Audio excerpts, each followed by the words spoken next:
I found the ring 3 days before I told my stepmom to watch her own damn kids. That probably sounds disconnected, but it isn't. The ring. My late mother's engagement ring, the one my father promised me when I turned 16, the one that was supposed to be mine when I found the right person, was on my stepmom's finger when she opened the door that Tuesday morning, yoga mat under her arm, asking if I could just pop over for a few hours to watch the twins. I stared at that ring, the small sapphire catching the morning light. My mother's ring. Is that? I started, but she was already talking, already listing everything she needed me to do. Feed them lunch, make sure Connor takes his medication, don't let Madison watch more than one episode of her show. There's laundry in the dryer that needs folding, and could I maybe tidy up the playroom because she just couldn't deal with the mess right now. Where did you get that ring? I asked. She glanced down at her hand like she'd forgotten it was there. Oh, this? Your father gave it to me last week. Sweet, right? Okay, so you'll be here by noon. She left before I could answer, before I could breathe. I stood on my apartment doorstep for 10 minutes after she drove away, my phone getting heavier in my pocket. I didn't call my father. I didn't call anyone. I just stood there, watching the spot where her car had been, thinking about the last thing my mother said to me before the cancer took her ability to speak. That ring is yours, baby. When you're ready, when you find your person, it's yours. I was 11. She died 3 weeks later. My father remarried when I was 14. Fast, everyone said too fast, but grief does strange things to people, and Vanessa seemed nice enough. She had a daughter from her first marriage, and then she and Dad had the twins when I was 17. I was in college when Connor and Madison were born, distant enough to avoid the worst of the chaos, close enough that I became the free babysitter whenever I came home. I never minded. They were my siblings. Half-siblings, technically, but I never thought of them that way. Connor with his glasses too big for his face and his obsession with dinosaurs. Madison, who insisted I play princess every single time, who made me wear a plastic crown that was too small and left a red mark on my forehead. I loved them. That was the problem. I loved them, and Vanessa knew it, and she'd been using it against me for years. But the ring changed everything. I didn't go over that Tuesday. I didn't answer her calls. 3 of them came through while I sat on my couch, staring at nothing. Then my father called. Your stepmom says you're not answering, he said, his voice tight with irritation. She needs you to watch the kids. I have work. I lied. You work from home. You can watch them while you work. You've done it before. I had, dozens of times. Hundreds, maybe. Every time Vanessa had a yoga class or a hair appointment or lunch with friends or just needed a break because being a mother was so exhausting, wasn't it?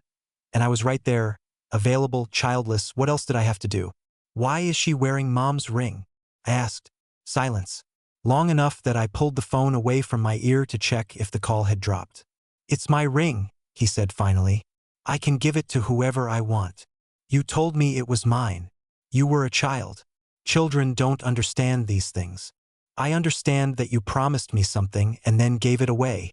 Don't be dramatic. It's just jewelry. Just jewelry. My mother's engagement ring was just jewelry. I'm not watching the kids today, I said, and hung up before he could respond. Vanessa showed up at my apartment an hour later, the twins in tow. Connor was crying. Something about leaving his stuffed triceratops at home. Madison was sticky with what looked like syrup, her hands leaving prints on my doorframe as Vanessa pushed past me into my apartment. I cannot believe you, Vanessa said, herding the children toward my couch. I had to bring them with me to yoga. Do you know how embarrassing that was? Connor had a meltdown in the middle of class. I said I couldn't watch them today. You didn't say anything. You just ignored my calls like a child. She was digging through her purse, pulling out snack bags and sippy cups, spreading them across my coffee table like she was setting up camp. I'll be back in 2 hours. There's a new instructor I want to try at the studio across town. No. She looked up at me, and for a moment, I saw something flicker across her face. Surprise, maybe, or calculation. What do you mean, no? I mean, I'm not watching them. Take them with you or go home. They're your siblings. They're your children. Wow. She straightened up, crossing her arms. My mother's ring caught the light again, and I felt something hot and sharp twist in my chest. This is about the ring. Seriously? You're going to punish innocent children because you're jealous? I'm not jealous. And I'm not punishing anyone. I'm just not available to be your free childcare anymore. Free? We let you live in this apartment rent-free for 2 years after college. We paid your student loans. Dad paid my loans. With money from Mom's life insurance. Money that was supposed to be for me, and you convinced him to use it differently because family helps family. Right? The words were coming faster now. Years of swallowed resentment spilling out. I work full-time now. I pay my own rent. I don't owe you free babysitting. Madison started crying. The sound cut through everything, high and distressed, and I felt it like a physical thing, guilt pressing down on my shoulders. Vanessa's expression shifted into something softer, more wounded. I thought we were family, she said quietly.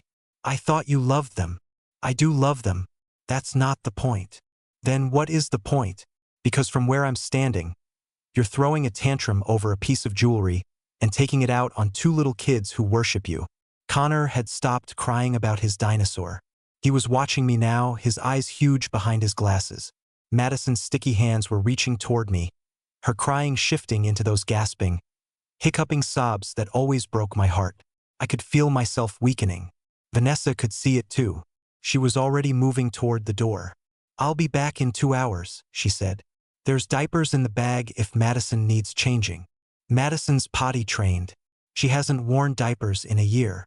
Vanessa paused, her hand on the doorknob. Right? Well, whatever.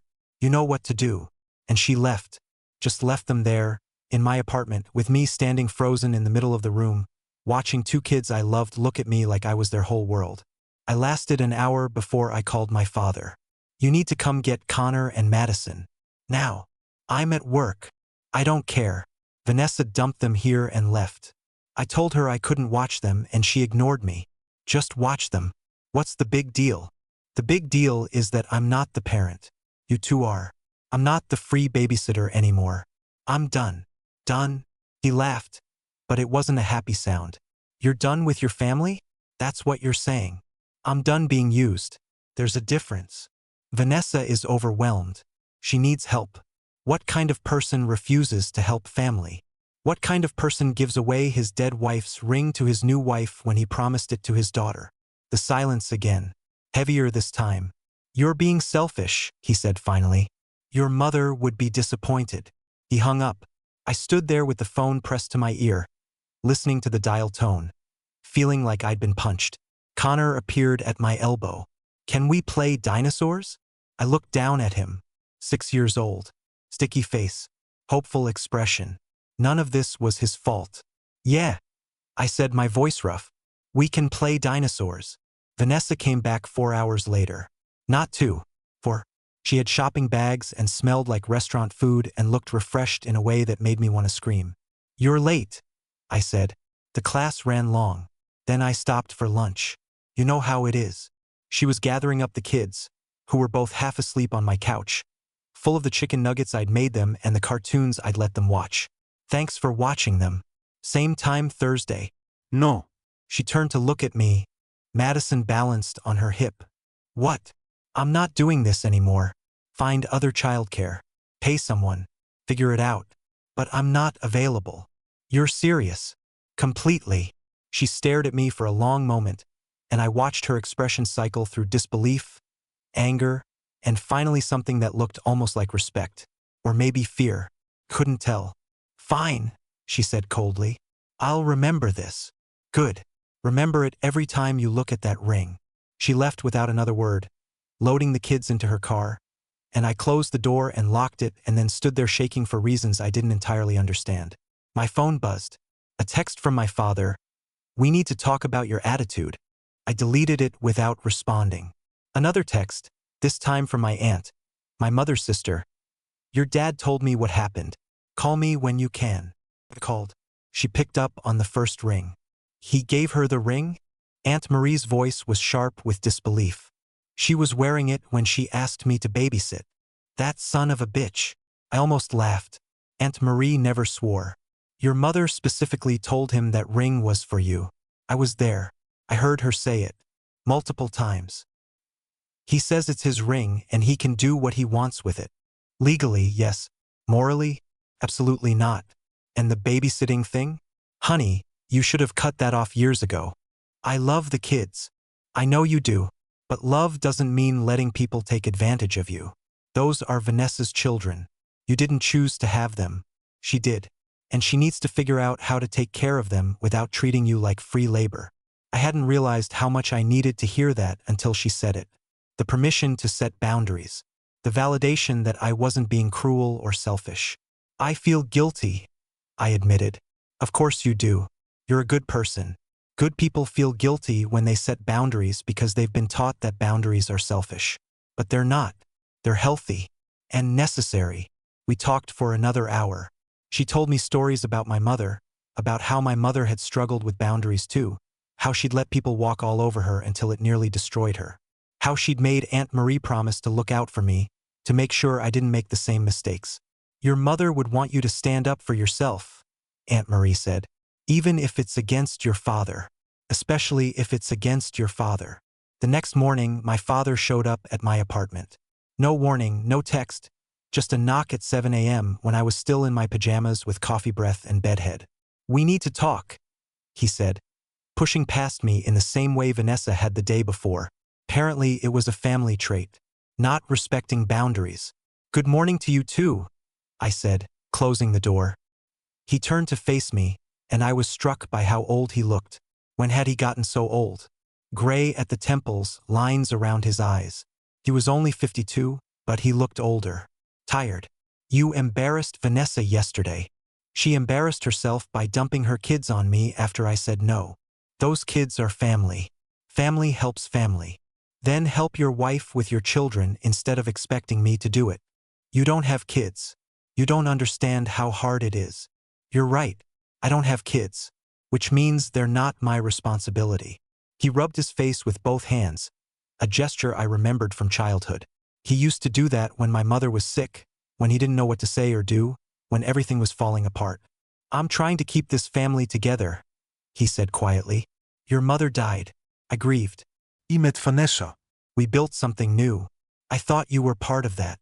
I am part of it. But being part of a family doesn't mean sacrificing myself. Sacrificing? We've given you everything.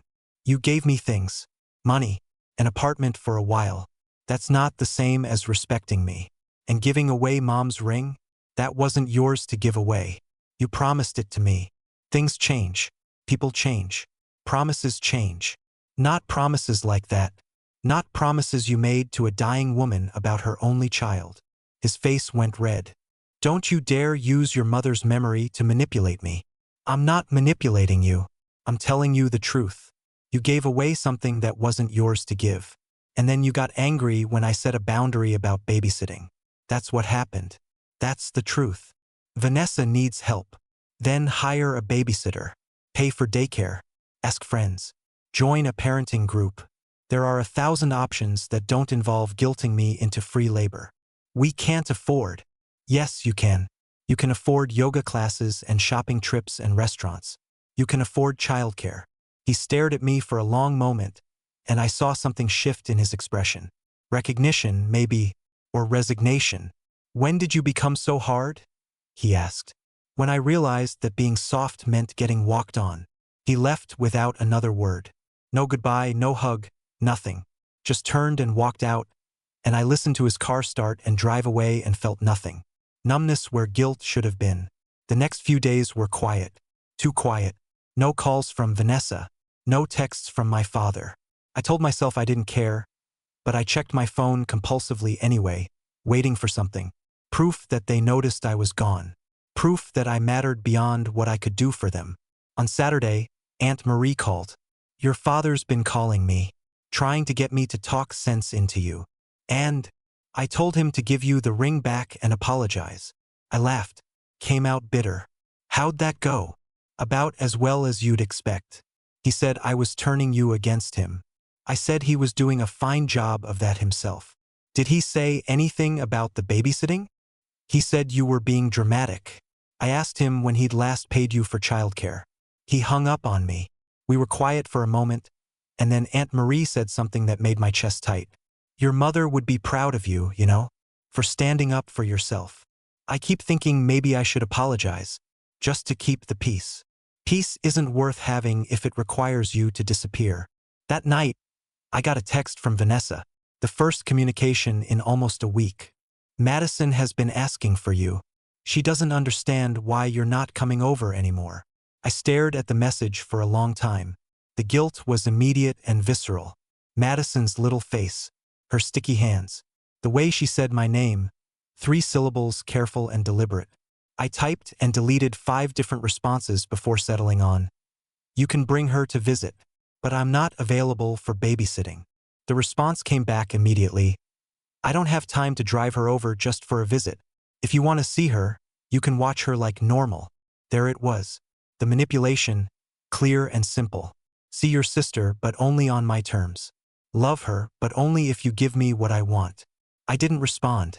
I deleted the message and put my phone face down on the table and tried to ignore the way my hands were shaking. That Sunday, Connor's birthday, I wasn't invited to the party. I found out about it through Aunt Marie, who'd been asked to come but only if she didn't tell me about it. "They're punishing you," she said, "for setting boundaries. Connor's 6 years old. He didn't do anything wrong. Neither did you, but it felt like I had. It felt like I was the villain in this story. The selfish older sister who abandoned her family over something as stupid as a ring and some babysitting. I bought Connor a present anyway, a huge stuffed triceratops, bigger than the one he'd been crying about that day at my apartment.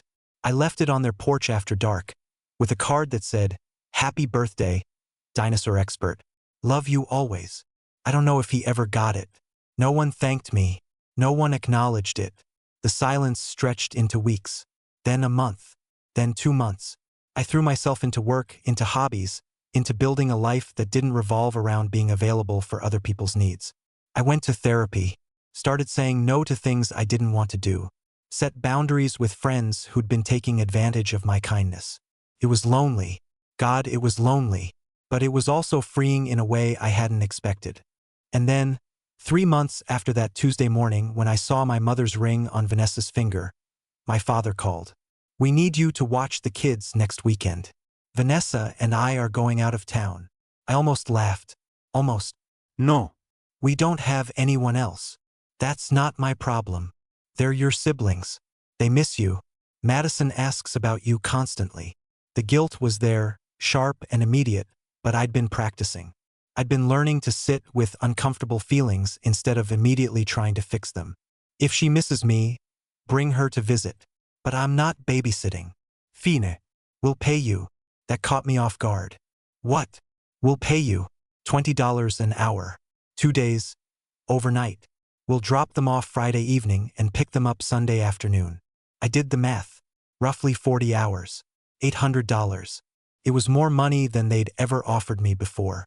More than they'd ever acknowledged my time was worth. "Why now?" I asked. "Why are you suddenly willing to pay?" He sighed. "Vanessa's mother was supposed to watch them. She canceled last minute. We tried 4 babysitting services. No one is available. The hotel reservation is non-refundable. This trip is important. We need this. What about your need to teach me a lesson about family?" Another sigh. "Can we please not do this? Can you please just help us? For Connor and Madison. For Connor and Madison. Always for the kids. Never about me, about what I needed, about respecting my boundaries. Just about the kids and what they needed and what would happen to them if I said no." "I'll think about it," I said, and hung up before he could argue. I didn't call him back. I let him sweat. I let him wonder. I let him experience what it felt like to need something from someone and have that person not immediately cave. He called back 6 hours later. "Have you decided?" $25 an hour. $950 total. Paid before you leave. "And I want Mom's ring back."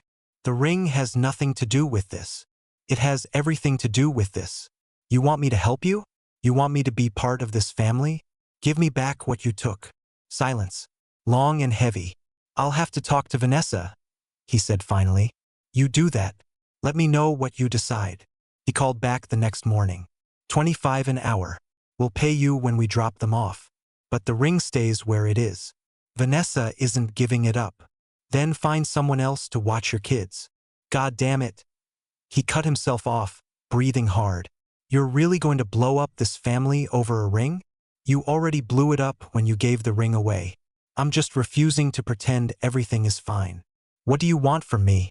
I want you to keep the promise you made to me and to Mom. I want the ring back. That's it. That's all I've ever wanted. And if I can't do that, then I guess you can't. And you'll have to live with that choice. But I'm done pretending it doesn't matter. I'm done being the person who swallows everything and smiles and helps and never asks for anything in return. Your mother would want you to give me the ring. You know it. I know it. Aunt Marie knows it. Everyone knows it except apparently you and Vanessa. He hung up. I wasn't surprised. What surprised me was when Aunt Marie called 2 hours later. Your father just left my house, she said. We had quite the conversation. About how he's been treating you. About the ring. About everything. I waited, not daring to hope. He's going to give it back, she said softly. The ring. He's getting it back from Vanessa and he's going to give it to you. I couldn't speak. My throat had closed up entirely. It won't be easy, Aunt Marie continued. Vanessa is apparently very attached to it. There's going to be a fight, but he's going to do it. He promised me, and I told him if he breaks this promise, he'll have to answer to me, and I can be a lot scarier than you when I need to be. I laughed, came out wet, choked with tears. I hadn't realized I was crying. What about the kids? I asked. What about them? Did he ask about babysitting? He didn't mention it. I think right now he's just trying to do the right thing before he loses you completely. That night I couldn't sleep. I kept thinking about the ring, about my mother's hands, thin and cold at the end, pressing mine around the small band. Yours, she'd whispered. Remember, yours. I'd been 17 the last time I saw the ring, in a drawer in my father's bedroom. Then Vanessa moved in and things got shuffled around and I lost track of it. I assumed it was in storage somewhere, safe, waiting. I never imagined he'd give it away. My father called the next day. His voice was rough, like he'd been shouting or crying or both. I have the ring, he said. Can I bring it over? He showed up 20 minutes later. He looked worse than he had the last time I'd seen him. Older, defeated. He held out a small velvet box without saying anything. I took it. My hands were shaking. I opened it slowly, afraid it would be empty, afraid this was some kind of trick. But there it was, the sapphire, the delicate gold band, my mother's ring. Vanessa is furious, he said quietly. She says I chose you over her. You chose to keep a promise you made to your dying wife. She doesn't see it that way. That's between you and her. He nodded, still not looking at me. About the babysitting. I'll watch the kids this weekend, I said. But going forward, we need to establish clear boundaries. I'm happy to spend time with Connor and Madison. Take them to the park, have them over for dinner, be their sister. But I'm not free childcare. If you need regular babysitting, you need to hire someone or work it out with Vanessa. That's fair. And if I say I can't do something, you need to accept that. No guilt trips. No manipulation. No using the kids against me. Okay. I mean it, Dad. I love those kids. But I can't have a relationship with them if it's conditional on me doing whatever you and Vanessa want. I understand. He finally looked at me, and his eyes were red. I'm sorry. I should have given you the ring years ago. I should have respected your boundaries. I got caught up in trying to make Vanessa happy, and I forgot about making you happy. It wasn't enough. Part of me wanted more, wanted him to understand the full weight of what he'd done, wanted him to grovel and beg and prove he'd changed. But it was something. It was a start. Thank you, I said, closing my hand around the ring box, for keeping your promise. Finally, he left after that. I sat on my couch, holding the box, and for the first time in months, I felt like I could breathe. That weekend, I watched Connor and Madison. We played dinosaurs and princess, and I let them stay up too late watching cartoons. They fell asleep on my couch, sticky and happy and exhausted, and I took pictures to remember this. Them loving me not because I was useful, but because I was their sister. When Vanessa and my father picked them up on Sunday, Vanessa wouldn't look at me. She gathered up the kids and their things in silence, her ring finger conspicuously bare. My father handed me an envelope. $950. As agreed. Thank you. Same time next month? Vanessa asked coldly. Since we're paying you now? If I'm available, yes. But you need to ask me at least 2 weeks in advance. I have a life. She smiled, but it didn't reach her eyes. Of course. How could I forget? They left, and I closed the door and locked it and then opened the envelope. The money was there, all of it in cash. I put half of it in savings. Used the other half to buy myself something I'd wanted for years but could never justify. A necklace from a local artist, delicate silver with a small sapphire pendant. I wore it to Sunday dinner at Aunt Marie's house the next week. She noticed immediately. "That's beautiful," she said. "I bought it with babysitting money." She smiled. "Your mother would approve. She'd probably say I should have saved it all." "No." "She'd say you earned it and you should enjoy it. Your mother believed in working hard, but she also believed in treating yourself well." That night, I took out my mother's ring. I'd been keeping it in the box, afraid to wear it, afraid something would happen to it. But it was mine, truly mine now, and it wasn't meant to live in a box forever. I slipped it on my right hand. It fit perfectly, like it had been waiting for me all along.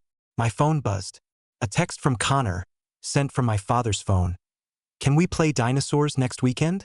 I smiled and typed back, "Absolutely. Tell Dad to text me to set it up." Another message came through, this time from my father. "Thank you for this weekend. The kids had a great time. They're good kids.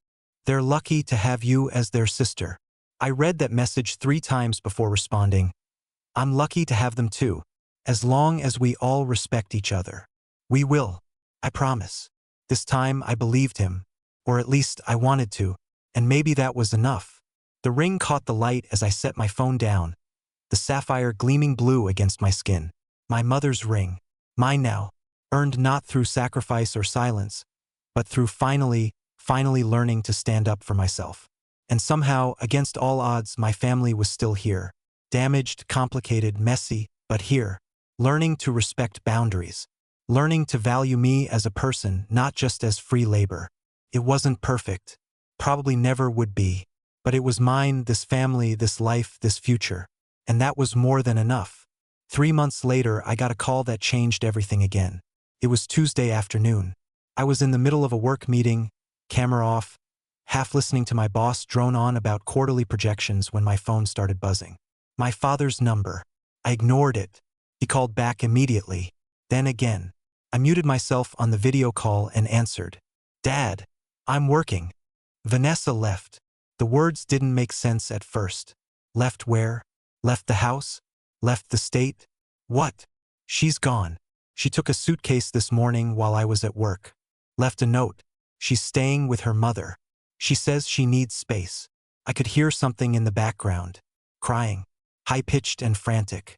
"Madison, where are the kids?" "Here. With me." I can't." His voice cracked. "Can you come over? Please? I don't know what to do." I looked at my computer screen. The meeting had another 40 minutes. My boss was still talking, oblivious. "I'll be there in 20 minutes," I said and hung up. I dropped from the meeting with a vague excuse about a family emergency, grabbed my keys, and drove to my father's house faster than I should have. My mind was racing. Vanessa left. Just left. What did that even mean? Was this temporary? Permanent? What about Connor and Madison? The house was chaos when I arrived. Connor was sitting on the stairs, clutching his stuffed triceratops, his face blotchy and red. Madison was in the living room, screaming, not crying, screaming, while my father paced helplessly, phone pressed to his ear. "I have to go," he said into the phone. "My daughter just got here." He hung up and turned to me, and I'd never seen him look so lost. Thank God. I went to Madison first. She was working herself into a hyperventilating fit, that thing toddlers do where they cry so hard they can't catch their breath. I scooped her up, heavy and hot and sticky with tears and snot, and carried her to the couch. "Breathe with me," I said softly, exaggerating my inhales and exhales. In out, in out. She hiccuped against my shoulder, her screaming tapering into wet, gasping sobs. Connor appeared at my elbow, pressed against my side, needing contact. "Where's Mommy?" he asked. I looked at my father. He shook his head slightly. They didn't know. He hadn't told them. "She had to go help Grandma with something," I said. the lie coming easily. She'll be back soon. When? I don't know, buddy. But your dad is here. And I'm here. We're going to take care of you. My father's face crumpled. He turned away quickly, but I saw it. The guilt, the shame, the fear. Over the next hour, I pieced together what had happened. Vanessa had been increasingly unhappy since the ring incident. She felt like my father had chosen me over her. They'd been fighting constantly. This morning, they'd had a massive blowout about money. Specifically, about the $950 he'd paid me for babysitting. She said it was ridiculous to pay his own daughter. He said it was ridiculous to expect free labor. She called me manipulative. He defended me. She said if he loved me so much, he could figure out his own childcare. Then she packed a bag and left. She took her jewelry, my father said quietly, and the nice luggage. This isn't a couple of nights at her mother's. This is real. Have you talked to her? She's not answering my calls. Her mother says she needs time. That's all I know. Madison had fallen asleep on my lap, exhausted from crying. Connor was pressed against my other side, watching cartoons with the sound off. My father sat across from us, looking like he'd aged 10 years in the last 10 hours. What am I going to do? He asked. I can't take time off work. We're in the middle of a huge project. And even if I could, I don't know how to. He gestured helplessly at the kids. I've never done this alone. Vanessa always handled everything. I felt it then, the old familiar pull, the need to fix things, to step in, to sacrifice myself to make everything okay. But I also felt something new, resistance, boundaries, the awareness that this wasn't my responsibility. You're going to figure it out, I said carefully, like every other single parent figures it out. But I'm not single. I'm married. Right now, functionally, you're single, and you have 2 kids who need you to step up. I can't do this alone. You're not alone. You have me, but I'm not moving in. I'm not quitting my job. I'm not becoming their mother. I'll help, but you need to figure out the day-to-day stuff yourself. He looked at me like I'd slapped him. How can you be so cold about this? They're your siblings. I'm not being cold. I'm being realistic. What's your plan here? That I'll drop everything and raise your kids while you work and wait for Vanessa to come back. Just until things settle down. And when will that be? A week? A month? A year? He didn't answer because he didn't know. And I realized, looking at him, that he'd never had to know. He'd always had someone else to handle the hard parts. My mother, then Vanessa, then me filling in the gaps. He'd never actually had to be the primary parent. I'll stay tonight, I said finally. Help you get them settled. But tomorrow you need to start making calls. Find a daycare. Hire a nanny. Ask your job about flexible hours. Figure out what your life looks like if Vanessa doesn't come back. She'll come back. Maybe. But you can't count on it. You need a backup plan. That night was surreal. I made dinner, grilled cheese and tomato soup, simple, familiar. Connor ate 3 bites and pushed the rest around his plate. Madison refused to eat at all, just whined and asked for mommy on repeat. My father tried calling Vanessa 6 more times. She never answered. Bedtime was a disaster. Madison wouldn't let my father put her down. She screamed every time he tried to leave the room. Finally, at 10 p.m., with Madison exhausted and hysterical, I lay down next to her in her toddler bed and sang the songs my mother used to sing to me. She fell asleep mid-verse, her hot little hand fisted in my shirt. I stayed there for another 20 minutes, afraid to move, afraid to wake her. When I finally extracted myself and crept downstairs, my father was on the couch, head in his hands. She hates me, he said. She's scared. Her mother left. Her world just got turned upside down. She doesn't hate you. She just doesn't understand. I don't understand either. I sat down next to him. Dad, can I ask you something? Why did you marry Vanessa? He looked at me surprised. I loved her. Did you? Or did you just not want to be alone? That's not fair. Maybe not. But I'm asking because I'm trying to understand. Mom died. You grieved. Then suddenly there was Vanessa and her daughter and then the twins.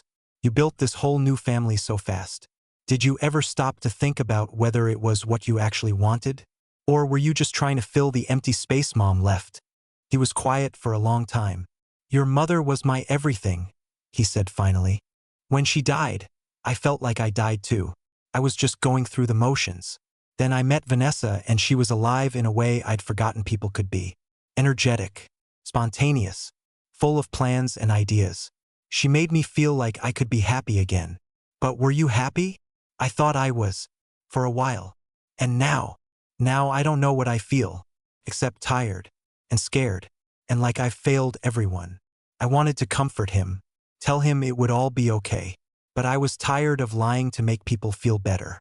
You have failed some people, I said quietly.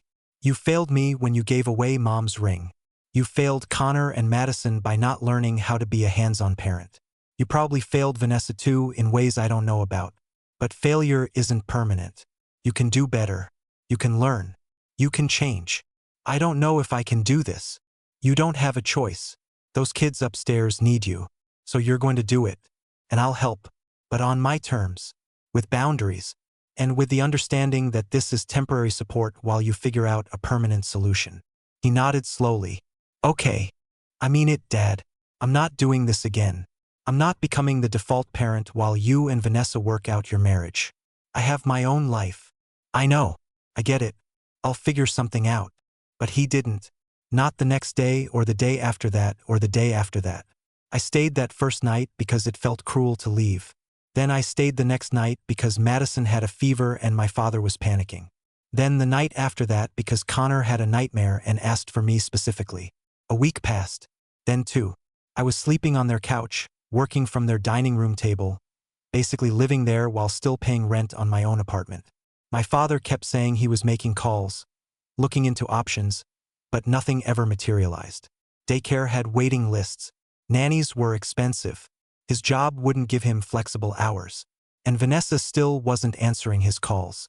I started to feel trapped, resentful, like I'd been tricked into exactly the situation I'd sworn I wouldn't let happen. Aunt Marie noticed, of course. She called one evening while I was cleaning up after dinner, another thing that had somehow become my job. How long are you planning to do this? She asked. I don't know. Until Dad figures something out. And when will that be? He says he's working on it. He's been saying that for 2 weeks. Meanwhile, you're living there cooking, cleaning, parenting. Sound familiar? It did. It sounded exactly like what had been happening before, just with higher stakes and more guilt. I can't just leave them, I said. Madison asks for me at night. Connor won't eat if I'm not there. They're already traumatized. What kind of person would I be if I abandoned them now? You wouldn't be abandoning them. You'd be setting boundaries with your father and forcing him to step up. They're 6 and 3 years old, Marie. They're not responsible for this. Neither are you. I knew she was right. I knew I was falling back into old patterns. But knowing something and being able to act on it are different things, especially when there are children involved. Children you love. Children who reach for you with sticky hands and say your name like you're magic. That night, after the kids were asleep, I sat my father down. This isn't working, I said. He looked up from his laptop, where he'd been not actually working for the last 2 hours. What isn't? This. Me living here. Me raising your kids while you go to work and pretend everything is fine. I'm not pretending anything is fine. Then why haven't you made any real changes? You're still working full days. Still expecting me to handle everything at home. The only difference between now and before Vanessa left is that I'm here 24/7 instead of just getting called in for emergencies. I'm doing my best. Your best isn't good enough. You need to actually make changes. Real ones. Not just saying you're looking into things. What do you want me to do? I want you to take parental leave. Or quit your job and find something with better hours. Or move your mother out here to help. Or actually hire a nanny even though it's expensive. I want you to make a sacrifice. A real one. The way you keep expecting me to. His face hardened. You don't understand. I understand perfectly. Your job is important. Your marriage is a disaster. Your life is falling apart. And instead of dealing with any of it, you're letting me prop everything up so you don't have to change. That's not what I'm doing. Then what are you doing? Because from where I'm sitting, you're using me the exact same way Vanessa did. The exact same way you've been using me for years. I'm not using you. I'm asking for help from family. No, you're demanding sacrifice from me while making none yourself. That's not asking for help. That's exploitation. He stood up, his face red. How dare you? How dare I what? Tell you the truth? Set boundaries? Refuse to set myself on fire to keep you warm. Those are my children upstairs. Yes, your children, not mine. I love them. I will always love them. But I am not their parent. You are. And you need to act like it. So what, you're just going to leave? Walk out on them like Vanessa did. The comparison stung. He knew it would. That's why he said it. I'm not walking out on them. I'm walking out on this situation. There's a difference. And if you can't see that, if you're going to try to guilt me into staying by comparing me to a woman who abandoned her children, then we have bigger problems than I thought. He sat back down heavily. I'm sorry. That was wrong. I don't know what to do. Yes, you do. You just don't want to do it because it's hard. But parenting is hard. Life is hard. And you can't keep avoiding hard things by making them someone else's problem. We sat in silence for a long time. I could hear Madison's sound machine through the ceiling, the white noise that helped her sleep. Connor's nightlight glowing from under his door. I'll give you 1 more week, I said finally. 1 week to figure out a real plan. Not looking into things. Not making calls. An actual, concrete plan for how you're going to take care of your children without me living here. And then I'm going back to my apartment and my life, and you'll have to figure the rest out. 1 week isn't enough time. It's more than enough time. You're just scared. But you're going to have to be scared and do it anyway. That's what being a parent means. The next morning, I called Aunt Marie. I need you to hold me accountable, I said. I told Dad he has 1 week. But I know myself. I know how easy it will be to let him convince me to stay longer. What do you need me to do? Call me. Every day. Remind me that I'm not responsible for fixing this. Remind me that leaving isn't abandonment. Be the voice in my head that tells me it's okay to prioritize my own life. I can do that. But honey, you have to do something for me too. What? You have to start believing you deserve to prioritize your own life. Not just intellectually, but really believing it. In your bones. Because right now, I don't think you do. I think part of you still believes that your value comes from how much you sacrifice. And as long as you believe that, people will keep asking you to sacrifice. She was right. God, she was right. I'd been working on it in therapy, but knowing something and internalizing it are different things. I'm trying, I said. I know you are. Keep trying. Over the next week, I watched my father actually step up.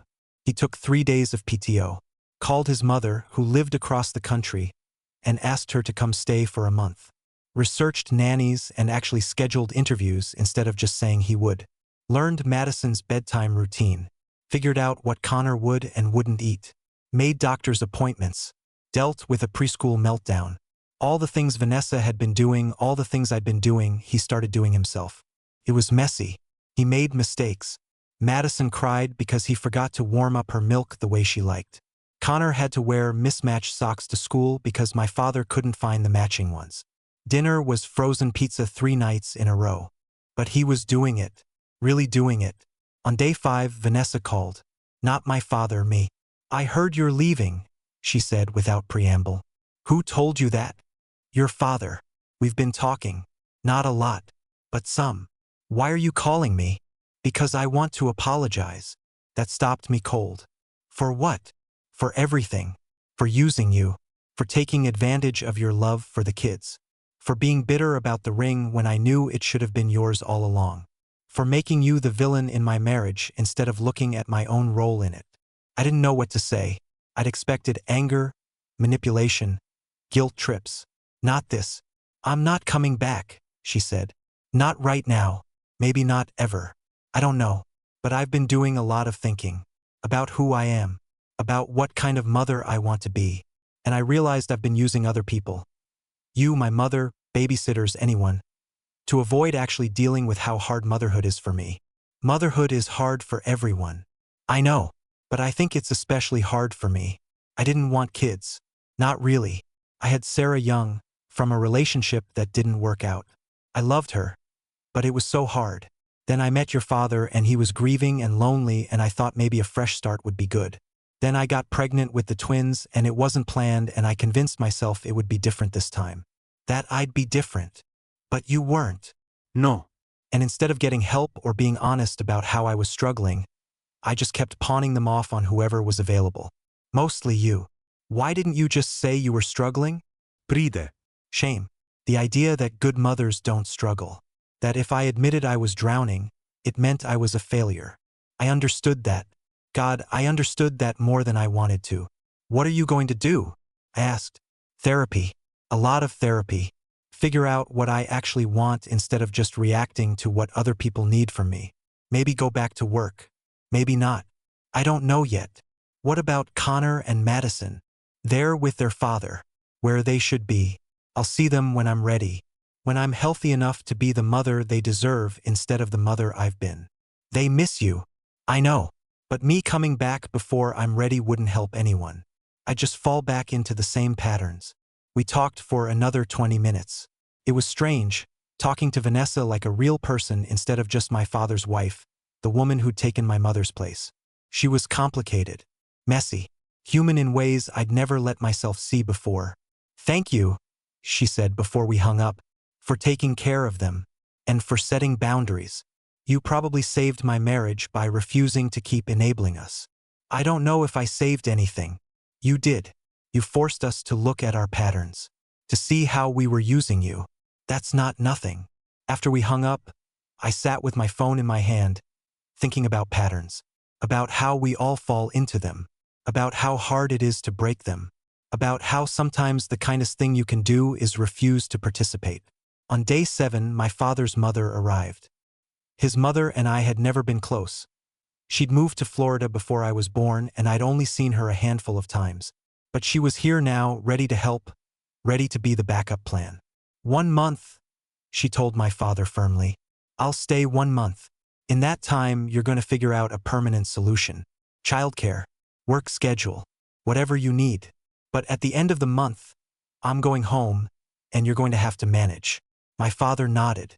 He looked different than he had a week ago. Still tired, still stressed, but more present, more aware. That night, I packed my things.